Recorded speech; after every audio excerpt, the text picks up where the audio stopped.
Osteoarthritis একটা বয়সজনিত রোগ, degenerative disease.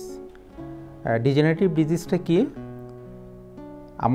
আমরা যখন বয়স বাড়ে আল্লাহ তাআলা আমাদের এমন করে বানিয়েছে যে একসময় চুল পড়বে, চামড়া ঝুলে যাবে, চামড়া রাফ হবে।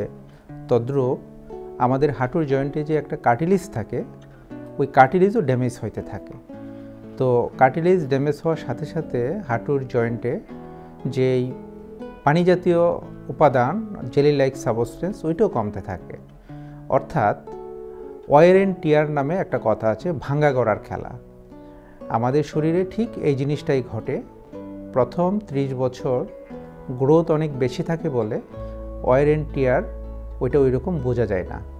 যখন 30-35 পার হয়ে যায় তখন ওয়্যার অ্যান্ড টিয়ারের যে রেশিওটা টিয়ারের পক্ষে বেশি হয় বলে তখনই ডিজেনারেশনটা শুরু হয়। এবং অ্যাকচুয়ালি এইভাবেই অস্টিওআর্থ্রাইটিস রোগটা আমাদের শরীরে প্রভাব বিস্তার করে।